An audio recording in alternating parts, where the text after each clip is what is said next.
Give Back to the Community says goodbye to their donation pod, and not by choice. They use that pod to store items that they would then donate to people in need. But for at least one person, the pod was an eyesore, and he made sure to file a complaint, forcing the restaurant to make a change.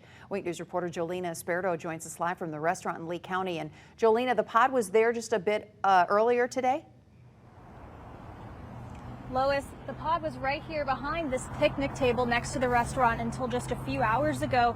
And maybe an hour or two ago, one lady just stopped by with 5 hefty bags of clothing. She had to leave them right here at this picnic table. And one worker working out here told me if she could have put those bags in the pod out here instead of having to store them away, the sad reality is someone who needed those bags of clothes would have gotten them within a few hours. This pod getting towed away may look like business as usual, but not for renters Doug Miller and Amy Eldridge, who have been using this pod since Hurricane Ian to collect items for those in need.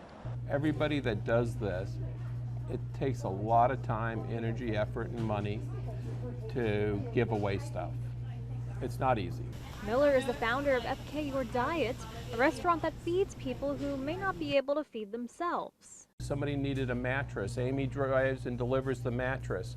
You know, it's a sheriff, it's a teacher, it's a nurse, you know, it's people down here in Southwest Florida are hurting. Wednesday, after a complaint to code enforcement by Russell Rands, the owners were forced to move it. Instead of helping, he's sitting here making it harder on the people that live around here. Miller says after he found out who complained, he called him. And then he made a social media post saying that man told him it was his hobby to file complaints on people breaking code. I mean, who has that as a hobby?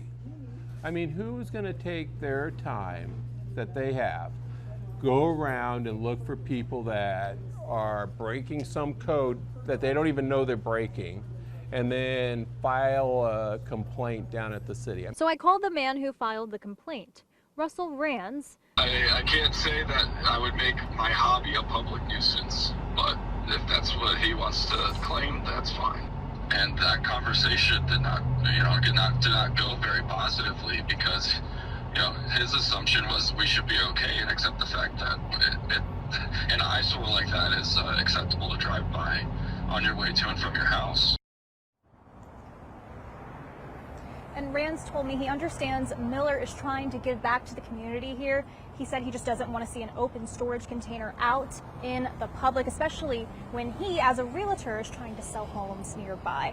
I'm live in South Fort Myers. Jolina Esperto, Wake News.